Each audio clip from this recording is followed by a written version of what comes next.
Okay, good morning. So, what we have here today is an example of a will. It is important to put into place estate planning. If I pass away and I have a home that's in my name, or cars that are in my name, or bank accounts that are in my name, my family would end up having to go through a strenuous process called the probate course. It costs a lot of money, and so many times family members will just allow. Um, Assets to go to waste. But as I said, this is a part two of a video because I put together a video about a death on deed, a transfer of deed on death. Please click through and find that video, okay? But here today is an example of a will, a living will. They call it a living will because it is your wishes for when you pass away, but it is while you are living. Okay. So, an example, I put the person that I'm designating, my oldest daughter, is who I'm designating as executor of my will. Okay. um, I put below you will find the Ten Commandments and Pentateuch. That's the first five books of the scripture, but that's kind of a joke a little bit because the Pentateuch contain all the laws and wishes of God that He wanted for His children. So I said this is the Pentateuch of Amina's final wishes. Okay, I put my favorite color is pink, so I want them to dress me in pink. I want a pretty hat like my mom had. I want a pretty pink hat. Okay, I want them to inform my friends and relatives from afar because people love honoring those who have lived in life and have given their portion. Okay. I put the different congregations that I have attended over the years, Facebook friends, and the different families near and far. Okay.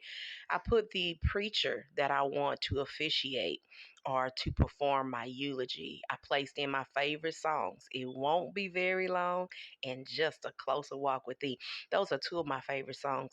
And keep in mind, you can update at any time to, if you have another song in mind that you want to be sung at your final ceremony, you surely can do that. Now, this is very important. I have a section in here on assets, okay? So I put all of my assets belong to all of my children. And I put that I wanted my oldest daughter to oversee and ensure that everyone does right by each other. It's sad when a loved one dies and people have to argue over assets. So I made sure that my oldest child understands that I want my assets to go to all of the children. Listen up what I said. I said, never allow, this is a letter to her. This is my final wishes. So your will, it does not have to be formal, just your final wishes. Sit down and jot down everything that you wish because there's going to come a time when you're not going to be able to say what you wish. So if you put it into writing while you're living, then they'll have it, okay? So I put never allow any of your brothers and sisters to struggle. If you go get a new car, pass down your old one to a sibling that may need one at the moment. That's my wishes. If I die, whoever is trying to get on their feet, you help them out, okay? I want them to help each other.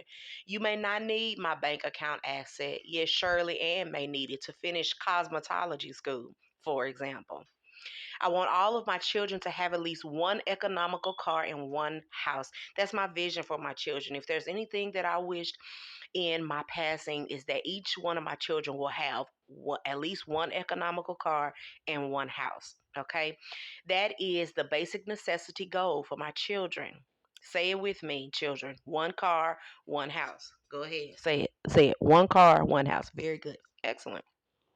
So I told them to apply through the local housing authority. Many times, your local housing authority has a first house down payment assistance program. A lot of people don't know about that, but when you're a first time home buyer, your local housing authority usually has assistance for you. I applied and I was able to get at least $10,000 for my closing cost and down payment assistance. So that's very important, and I want them to know about that resource.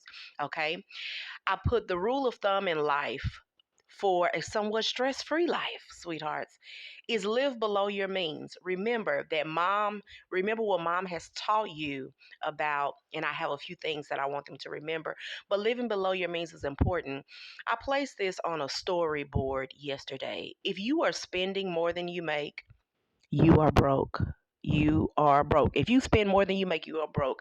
So the key is to always live below your means. I put, remember what mom has taught you about exercise, cooking, worship, drinking water, prayer, and choosing a mate. And don't try to keep up with the Joneses, because the Joneses are trying to keep up with the Smiths with the Ellises, and so on, to complete vanity, okay? When you turn 18, temporarily get on public assistance so that you can get on your feet.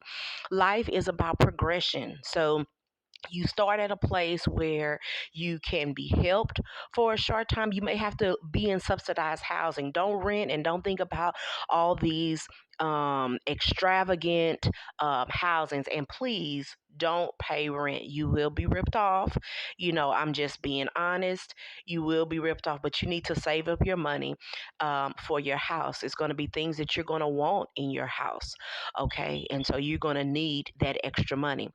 At age 18, do not get into any debt, because in the end, it will disqualify you of your first house loan application. No subprime loans. Make your credit application look good. Present yourself as richly and as independently as possible. Pay off all bills on time and pay them off in full every month.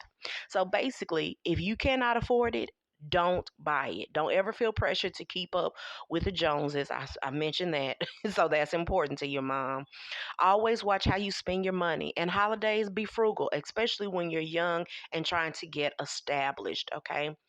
I put to my oldest daughter, I have taught you a lot of things. Now share them with your brothers and sisters. Show them how to go to to get resources. Okay. Always have savings. Don't live paycheck to paycheck.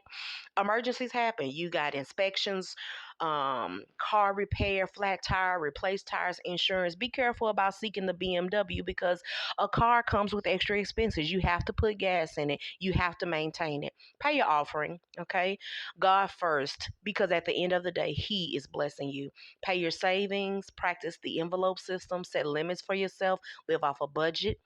$20 for leisure, $30 for subscriptions, $100 for your insurance. Okay, buy gifts early so that you can find deals. If you celebrate Christmas, buy a year early when all gifts are on sale after Christmas. Plan ahead so that you will use money wisely.